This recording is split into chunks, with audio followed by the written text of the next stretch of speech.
کے اختیارات نافذ العمل تھے، جو کہ نبوت کا دائرہ، رسالت کا دائرہ کھلتا جاتا ہے تو اختیارات کے دائرے وسیع ہوتے جاتے ہیں۔ جو ایک صوبے کے صوبائی لیول پر کوئی رسول یا نبی ہوگا تو اس کے اختیارات کا دائرہ صوبائی لیول پر ہوگا، اور اگر کسی بر اعظم کی سطح پر کسی رسول کو بھیجا جائے تو پھر وہ پرسکرائب ایریا جو ہے اس کی رسالت کا جوڈیشری، لیجسلیچر اور ایگزیکٹو اس کے ماتحت ہوگی، اور وہ سارا بر اعظم اس کے تحت ہوگا۔ اگر ساتوں کے ساتوں بر اعظم جو ہیں وہ ایسے ہوں کہ ان سب کے لیے وہ بھیجا گیا ہو، تو اس کا مطلب یہ ہوگا کہ اس کا جو کانسٹیٹیوشن ہے، اس کا جو پروویژنل لا ہے، اس کی اپلیکیشن کا دائرہ کیا ہوگا، جو اس کی رسالت کا دائرہ ہوگا وہی اس کے اختیارات کا دائرہ ہوگا، جو اس کے اختیارات کا دائرہ ہوگا وہی اس کی معلومات کا دائرہ ہوگا۔ تو سارا وہ زنجیر کھل جائے گا۔ جو اس کے اختیارات کا دائرہ ہوتا ہے وہ اس کے علم کا بھی دائرہ وہی ہوتا ہے۔ کیوں؟ ایک ملک اور ایک علاقے کا کسی کو مکمل سربراہ بنا کر کے بھیجا جائے، اور کہا وما ارسلنا من رسول الا لیطاع باذن اللہ، اس کے تمام ساختہ و پرداختہ کو واجب القطاعت سمجھے۔ اگر اس میں کوئی غلطی ممکن ہو تو پھر اس کا مطلب یہ ہوگا کہ غلطی کے لیے اللہ تعالیٰ نے اطاعت کا حکم دیا نہیں، وہ غلطی سے مکمل پاک ہوگا۔ سبحان اللہ۔ اس کا ایکشن اور اومیشن دونوں غلطیوں سے پاک ہوگا، اس لیے وہ واجب القطاعت ہے۔ قانون خود کو گھر نکلا تو قانون تو نہیں ہوگا نا، جب اس کی اطاعت قانون ملک ہے، کس ملک کا؟ جس ملک کا وہ حکمران بنا کے بھیجا ہے۔ اور کل روئے زمین کا جو حصہ پانی سے باہر ہے، اگر اس کے نام ہے 7 بر اعظم، اگر 7 بر اعظموں کا وہ بن کر کے آئے رسول، تو 7 بر اعظموں میں اس کے اختیارات کا دائرہ وہی ہوگا جتنے ایریے کے لیے وہ رسول بن کر کے آیا، سمجھے بات؟ اور اگر پانی والا حصہ بھی اور زمین کا وہ حصہ جو پانی کے اندر ہے اس کا بھی وہی رسول بن کر کے آیا ہے، اگر آسمانوں کا بھی وہی رسول بن کر کے آیا ہے، زمینوں آسمانوں کی بلندیوں اور پستیوں میں ایک ہی رسول ہے، تو اس کا مطلب یہ ہے جو اس کی رسالت کا دائرہ ہے وہ اختیارات کا دائرہ ہے۔ معلوم ہوا کہ مدینے والی سرکار کل کائنات کے ارسلت الی الخلق کافہ، تمام مخلوق کی طرف میں ہی بھیجا گیا ہوں، ایک اکیلا رسول ہوں جس کو کل کائنات کے لیے اللہ نے بیک وقت بھیجا ہے۔ اس کا مطلب سرکار کا دائرہ اختیار بھی کل کائنات ہوگا، اور پھر نبی پاک علیہ الصلوۃ والسلام کا علم بھی کل کائنات ہوگا۔ تمام مخلوق کا بیک وقت محیط علم ہونا یہ رسالت کے تقاضوں میں شامل ہے۔ جو رسول تو مانے لیکن رسالت کے تقاضوں کو نہ مانے، اس نے رسول تو نہیں مانا۔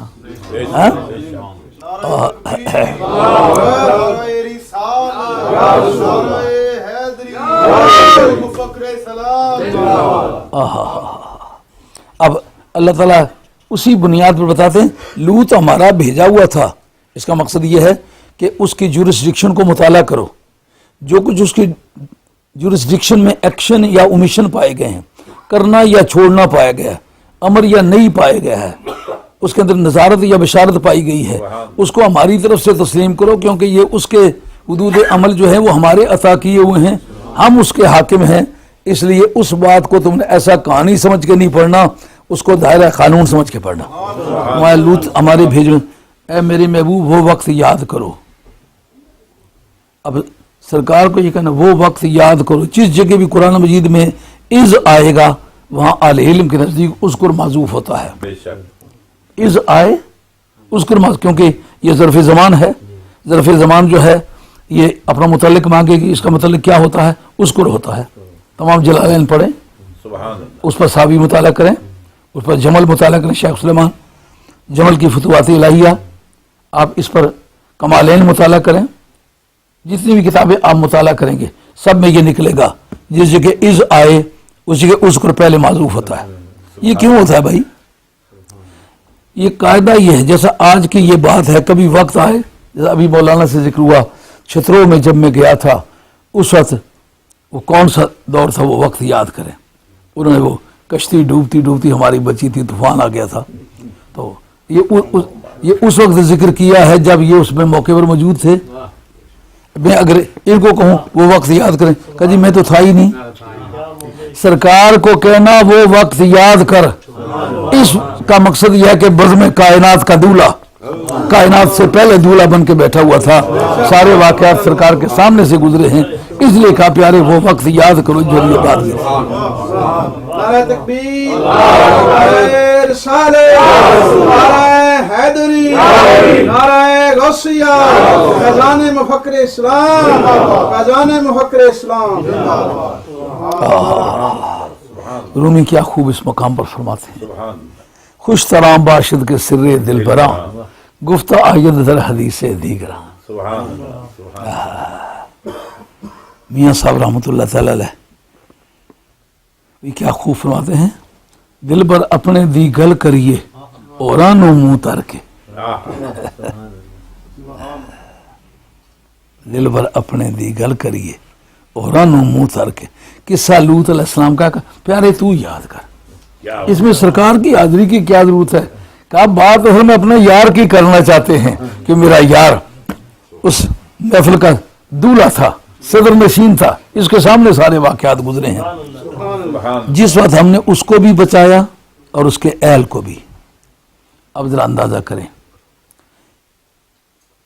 اہل جو ہے اسماء صفات میں سے ہے, اگرچہ صرفیوں کے نزدیک جو اسماء صفات ہیں وہ اس میں فاعل ہے, اس میں مفعول ہے, صفت مشبہ ہے, صیغہ مبالغہ ہے, اس میں تفضیل ہے, لیکن یہ صرفیوں کی بحث نہیں ہے, یہ اصولیوں کی بحث ہے. یعنی جو ذات پر دلالت کرے اس کو آپ کنکریٹ ناؤن کہتے ہیں, وہ تو اس میں ذات ہوا. جو وصف پر دلالت کرے, اہلیت کسی شخصیت کا نام نہیں, کسی کے ساتھ تعلق کی وجہ سے. بات خیال میں آئی ہے کہ نہیں آئی؟ یہ حدود اضافیہ منطق والوں کی زبان میں کہتے ہیں, یاد رہے گی یہ بات. حدود اضافیہ جیسے کہتے ہیں بھائی, اس میں صفت ہے جناب اصولیوں کے نزدیک. کون سی صفت؟ یہ حدود اضافیہ میں سے ہے. جب تک اور کوئی بھائی نہ ہو بھائی کہیں گے اس کو. بیوی جب تک خامد نہ ہو اس کو کہیں گے. منطقیوں کی زبان میں اس کا نام ہے حدود اضافیہ.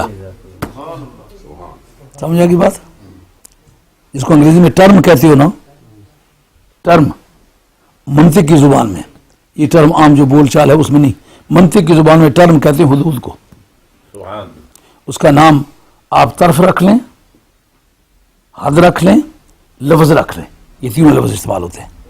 تو ٹرم کا لفظ یہاں استعمال ہوتا ہے. یہ کون سی ٹرمز ہیں؟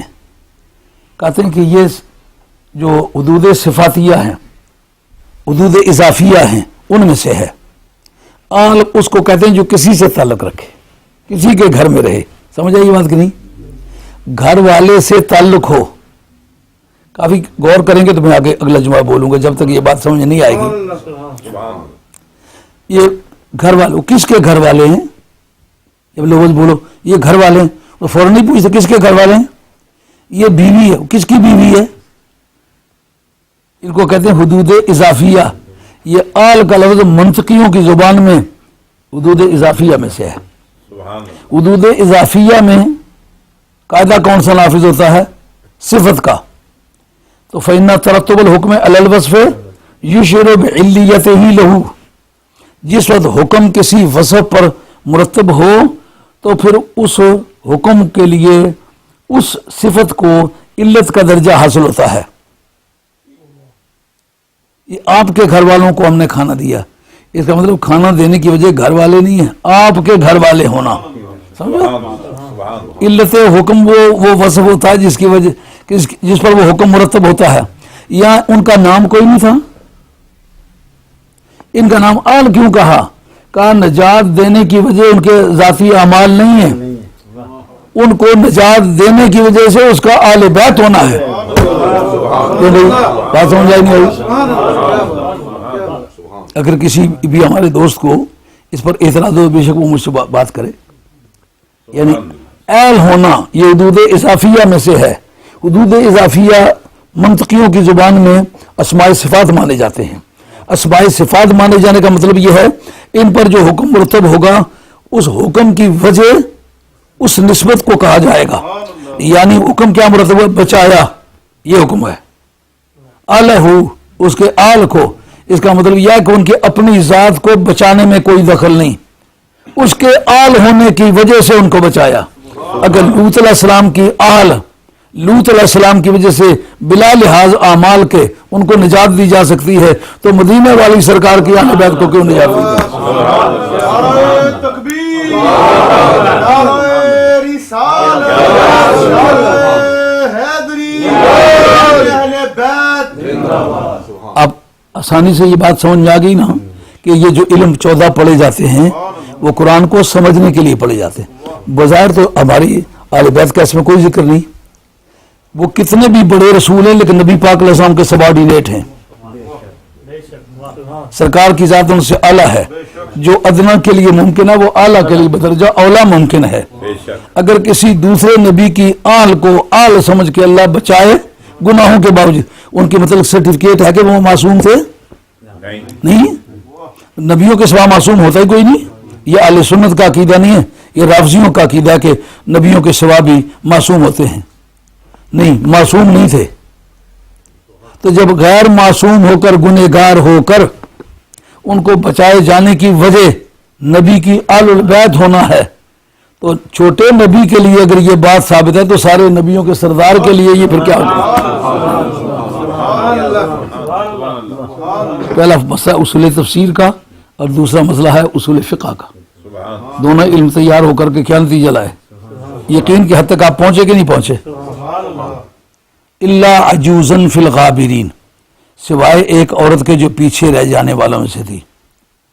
اچھا، یہ ایک مثال بنتی ہے کہ آل بیت میں سے بھی بعض کا بیڑا غرق ہوا ہے۔ کہا دیکھو آل بیت کا مدار کس پر ہے؟ آل بیت کا مدار صحت عقیدہ پر ہے۔ وہ کافرہ تھی، کافر پر آل بیت کو قیاس کرنا یہ قیاس مع الفارق ہے۔ اس کے ہلاک ہونے کی علت آل بیت ہو کر نہیں، کفر کی وجہ سے آل بیت سے نکل کر ہے۔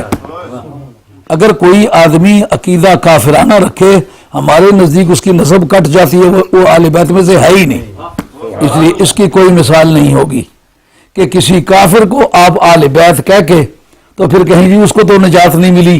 نہیں، آج بھی ہمارا سول لا ہے وہ بتاتا ہے اگر ایک شخص مرتد ہو جائے کیا مسلمان باپ کی وراثت پائے گا؟ مولانا کیا مولانا پائے گا؟ ہرگز نہیں پائے گا۔ بیٹا تو اس کا ہے، اب کیوں وراثت نہیں اس کو دیتے؟ کہا دراصل وراثت ملتی ہے نسب کی وجہ سے، یہ کافر ہو گیا، کفر سے نسب کٹ جاتی ہے، اس لیے ہمارا سول لا اس کو کوئی وراثت نہیں دے گا۔ سمجھا کی بات؟ اس کا مطلب یہ تم مانتے ہو کہ نسب کفر سے کٹتی ہے، کفر کے سوا نہیں کٹتی، اگر وہ کتنا بھی گنہگار، ایک مجدد ہے اپنے وقت کا، اس کا بیٹا انتہا درجے کا گنہگار ہے، چور ہے، ڈکیت ہے، بستالف کا بدماش ہے، مسکن پابند ہے، ڈبل سٹار لگا ہوا ہے، اجرتی جرائم پیشہ ہے، فہرست گنڈگان میں سب سے پہلے اس کا نام بولتا ہے۔ یہ پولیس کی اصطلاحات ہیں۔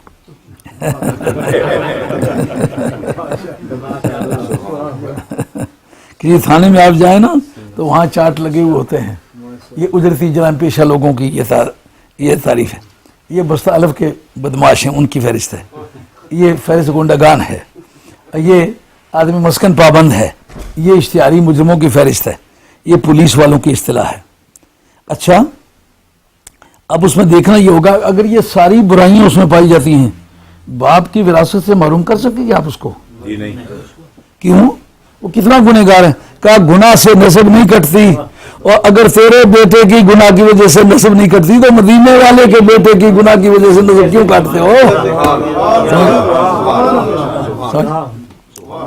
ہم نے دنیا چھوڑنی ہے، چند دنوں کے مہمان ہیں، عقیدہ باقی رہ جائے گا۔ اگر عقیدے میں سچائی نہ ہو تو بتانے والے کو بھی مار پیٹے گی، عقیدہ رکھنے والے کو مار پیٹے گی۔ جو بات قرآن اور حدیث کے پیمانے پر پوری نہیں اترتی، کبھی جرت ہی نہیں کی وہ بات کرنے کی۔ اللہ اور اس کے رسول کا فضل ہے، کبھی تک تخمینے سے کوئی بات نہیں کی، اس لیے درمیان دل دماغ میں کوئی پریشانی نہیں ہے۔ خدا کو سچا خدا معبود برحق سمجھ کے اس کی بارگاہ میں سجدہ کیا ہے۔ رسول کریم علیہ السلام کی ذات پاک کو بجمی صفات ہی، جمی کمالات ہی رسول مانا ہے، نبی پاک علیہ السلام کی آل بیت کو سچ کر کے مانا ہے، سرکار کے صحابہ کو سچ کر کے مانا ہے، ولیوں کو سچ کر کے مانا ہے، ساری زندگی بڑوں کی عزت کی ہے، چھوٹوں پر شفقت کی ہے۔ اس لیے بد اعتقادی کا ہمیں کوئی خدشہ نہیں، گنہگار ہیں ضرور لیکن بد عقیدہ نہیں ہے۔ آپ کو جو عقیدہ بتلایا وہ کتاب اللہ اور سنت رسول اللہ کی روشنی میں. اب ایمان سے بتاؤ یہ باتیں جو میں نے کہیں اپیل کرتی ہیں کہ نہیں کرتی؟ ہاں وہ پیچھے رہ گئی لیکن کیا نسب کے باقی ہوتے ہوئے رہ گئی؟ نکاح کے باقی کا یہ کافرہ تھی، بوجھا کفر کے اس کا نسبی تعلق رہا نہیں، اس لیے وہ پیچھے رہ گئی، وگرنہ باقی جتنے تھے ان کے پاس کوئی اپنی معصومیت کا کوئی سرٹیفکیٹ نہیں تھا. اگر باقی غیر معصوم ہو کر کے ان کے بیڑے پار ہو گئے، ان کی نسب باقی تھی، اس کی نسب میں اس لیے فرق آ گیا تھا کہ یہ کافرہ تھی. ثم دمرنا الآخرین، ان کو نکال کے پھر سب کو ہم نے ہلاک کر دیا. اب جتنے لوگوں کو ہلاک کیا ان کا سب سے پہلا جرم، سب سے آخری جرم جس کی وجہ سے ہلاک ہوئے وہ کیا تھا؟ نبی کو نبی نہ ماننا. یہ بات غلط مشہور ہے کہ ان کو صرف بچوں کے ساتھ لواطت کرنے کی وجہ سے ان پر یہ عذاب آیا. یقیناً اس بدعملی کو اس میں دخل ہے، لیکن اگر وہ ایمان لاتے ہوتے تو پھر اس گناہ کے ہوتے ہوئے بھی بچت کی صورت تھی. اصل بات یہ تھی وہ نبی کے بھی منکر تھے اور بدعمل بھی تھے، اور نبی کا انکار کر کے بدعملی کو شامل کر کے پھر وہ کسی طرح دنیا میں زندہ رہنے کے حقدار نہ رہے. اللہ کی بات ہے وَإِنَّكُمْ لَتَمُرُّونَ عَلَيْهِمْ مُصْبِحِينَ وَبِاللَّيْلِ، اور یقیناً تم صبح کے وقت بھی ان کے پاس سے گزرتے ہو اور شام کے وقت بھی. یہ جو ہمارے ہاں ایک پرنسپل ہے کہ کائنات میں چل پھر کے کل سیرو فی الارض، کہ زمین میں چل پھر کے دیکھو، فانظروا کیف کان عاقبۃ الذین کانوا من قبلہم کانوا اشد منہم قوۃ. آپ حافظ ہیں نا؟ میں حافظ نہیں، آپ بھی حافظ؟ اچھا، لیکن یہ بڑی مشکل ٹھہرتی ہے، میں پڑھ چکتا ہوں تو حافظ بعد اس سے آگاہ ہوتا ہے. حافظ کو رہنمائی کا اللہ نے حق دیا ہے. قرآن مجید کا سینے میں بڑی عزت ہے. حضور نے فرمایا من قرأ القرآن وحافظہ شفاہ اللہ سبحانہ وتعالی فی عشر وجبت لہ الجہنم او کما قال علیہ السلام. یہ ترمذی شریف کے اندر حدیث ہے، مولا مرتضی اس کے راوی کہ جو آدمی قرآن مجید کو تجوید کے ساتھ، ترتیل کے ساتھ، قواعد و ضوابط کے ساتھ، مخارج اور صفات کے ساتھ پڑھے، یاد کر لے، بغیر سمجھے کے بھی یاد کر لے، تو قیامت میں اس کی کیپیسٹی اتنی ہوگی 10 آدمیوں کو وہ بخشوا سکے گا. کب؟ جن پر جہنم واجب ہو چکا ہے، خواہ جہنم میں گئے ہوں کو واپس لائے یا جانے والوں کو روک لے، 10 آدمی کو اس کی کیپیسٹی ہوگی. نعرہ تکبیر، نعرہ رسالت، نعرہ حیدری، مفکر اسلام، تعلیمات مفکر اسلام. قل سیروا فی الارض فانظروا کیف کان عاقبۃ الذین کانوا من قبل وکانوا اشد منہم قوۃ. اے میرے محبوب ان سے کہو کہ زمین میں چل پھر کے سیر کر کے دیکھیں کہ سابقہ جتنی قومیں گزری ہیں جن کے محلات آسمانوں سے باتیں کرتے تھے، جن کے اقتدار کا بعض ذروہ علیین پر پرواز کرتا تھا، جو آدمی اپنے آپ کو فلک نشین سمجھتے تھے اور زمین کی طرف جھک کے دیکھنے کے عادی نہیں تھے، ہم نے کس طرح ان کو خاک میں ملا دیا ہے. یعنی کائنات میں چل پھر کے عبرت حاصل کرنا، اس میں سے ایک جملہ یہ بھی ہے کہ تم صبح شام، یعنی وہ لوط علیہ السلام کی قوم جب باز نہ آئی تو اتنے دلیر ہو آئے. گناہ تو پہلے بھی یہی کرتے رہے، لیکن آج جو سزا کا دن آیا وہ کیوں آیا؟ جب آسمان سے فرشتے آئے تو کچھ لوگوں نے بتلایا کہ ان کے گھر میں وہ 10-10 12-12 سال کے بچے اس طرح آئے ہیں، بڑے خوب شکل ہیں، ایسے خوب شکل کوئی نہیں دیکھا گیا. تو بدکاری کے لیے وہ بڑے موزوں ہوں گے. چہ دلاور است دزدے کے بکف چراغ دار. کتنی جرت بھیجا ہے کہ پیغمبر کے گھر میں آئے، کہا ان بچوں کو ہمارے حوالے کرو. یعنی جس گناہ کو روکنے کے لیے پیغمبر کی بعثت ہوئی ہے، پیغمبر کو بھیجا گیا ہے، رسول بنا کے یہ ڈیوٹی سپرد کی گئی ہے، اس نبی اور اس رسول کو اسی جرم کے فیسیلیٹیٹ کرنے کے لیے، آسان بنانے کے لیے اس سے مدد مانگ رہے ہیں. تو اس کو کہتے ہیں کرمنل ابیٹمنٹ، اعانت مجرمانہ. جرم کرنے کے لیے کسی کا ہاتھ بٹانا، کسی کی مدد کرنا. جو جرم کو روکنے کے لیے آیا، ارتکاب جرم کے لیے، اس کے گھر گئے کہ ہماری مدد کرو.